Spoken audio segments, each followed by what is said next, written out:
The Igbos have a proverb. They say that when you find a pregnant goat, or any goat for that matter, dead in the yam barn, it did not die of hunger. You need me to repeat that? Don't worry. When you find a goat dead in the yam barn, you know those yam barn that you build with bamboo and you see plenty of yam decorating the walls? That goat did not die of hunger. Something else killed him. We are not poor. When we were starting this interview, you asked a question about Nigeria. Something led me to describe this country to you. Ours is a rich land. Our soils are good enough to produce everything we need to eat, drink, anything we want for sustenance and good lives. It's already in our soil. We are poor by design because those who ruin this country and who are ruining the Nigerian victims, their hold on power is strengthened by the poverty of the people. A poor man's mind, an hungry man's mind is focused on survival. He's thinking about what to eat. He's thinking about what to drink. He's thinking about how to pay his house rent if he has a house. He's thinking of where to sleep if he's only walking the streets. He's thinking about his security. She's thinking, how do I sleep tonight without getting raped where I'm going to have to manage to sleep? She's thinking, how do I feed my children? The Nigerian is deliberately made to focus on survival so that he does not begin to query the simple suggestions they give him in place of answer. A man who is dependent on the grace of his political master to eat is not likely to query the wisdom of the political master who tells him that his neighbor and best friend is his enemy. So, you find that the Nigerian state deliberately weaponized poverty against its people. Even if you look at the palliative system, it gives you an idea of the weaponization of poverty that is endemic in Nigeria. You're going around, you'll be seeing several videos of palliatives being shared. Nigerians reduced to animals.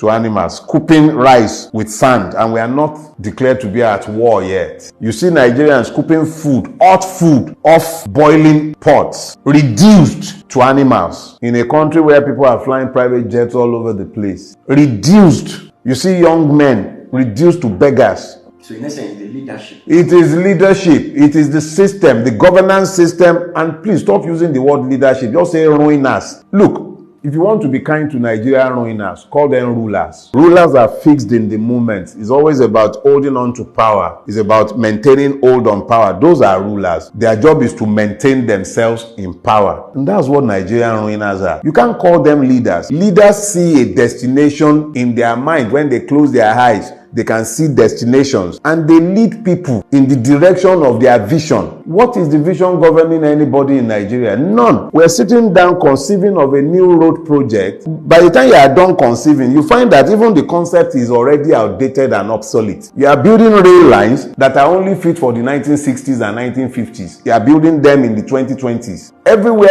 else in the world, when they are conceiving rail lines, they are thinking of something futuristic that will take you from point A to point B in record time, and then they crow about it. The complete lack of vision, the lack of ambition that governs Nigeria is there for everybody to see. In fact, it's even a good thing that you mentioned it. In Do Not Die in Their War, there is a chapter there, Aremu the Lion Cub. If you read that chapter, you will find the story I told of Obasanjo Presidential Library, where Obasanjo was gifted a lion cub and he built an enclosure for the lion. So a lion is being kept in an enclosure that cannot or should not even be the space to hold a dog, and that lion cannot even be taken for walks. It looked like a emaciated boar bull the first sight I heard of it. That is the kind of vision governing Nigeria. They can't see beyond the minute. And that's the man, give it to him. Obasanjo remains the best of the lot that has governed this country, and yet the very best of the lot that has governed Nigeria, the extent of his vision when he was given a lion cub was to build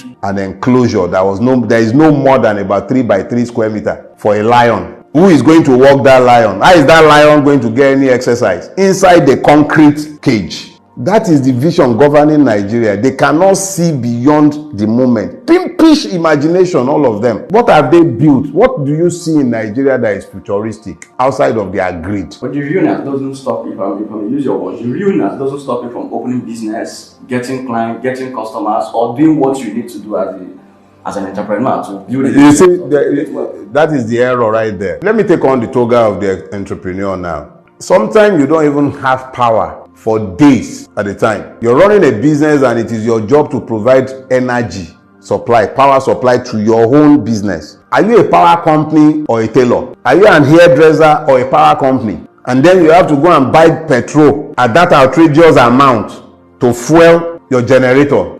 Am I a power company? Is that not part of what the government should do?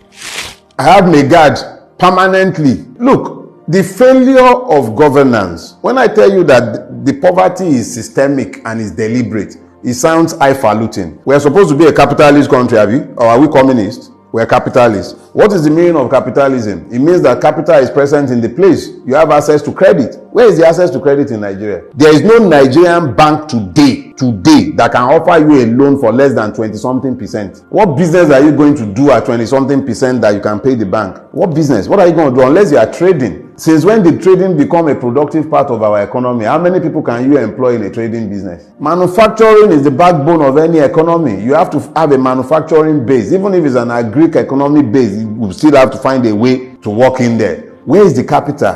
Where is power? Where are the infrastructures? Where are they? Well, in the same system, we have those that made it, that created wealth. What kind of wealth are they creating? Gambling, Bet Naija, Screw Naija, Gamble Naija. Successful entrepreneurs. Like which one? Like Dangote, monopolists. Who create monopolists like the one that they were busy? Oh, okay, yes, with his new refinery, have you? Very beautiful refinery, churning out millions of barrels of petrol every day. Buhari went and commissioned it, and we were afflicted by life proceedings for hours on end on the day in question. We are a nation of liars. They have created rent seekers who make money from the putrefied system. They erect toll gates based on monopolies. So they make money, and then you're pointing at them as though that is available to everybody else. Look, young people have been reduced to gamblers, prostitutes, Uber drivers. You know how many graduates are driving Uber in Lagos and everywhere else? Because it's about the only way they can become self-employed without being dependent on the system for their livelihood. The easiest way to become self-employed in Lagos is to be able to buy a Corolla. So you buy a Corolla, you become a Uber driver. And then you have to start dealing with the madness of the Nigerian police and all the multiple checkpoints that the state has created to fleece you even more. If it was so nice, if the opportunities were so available, why would everybody be running away? The best and brightest of this country are running every day. They are not migrating, they are fleeing.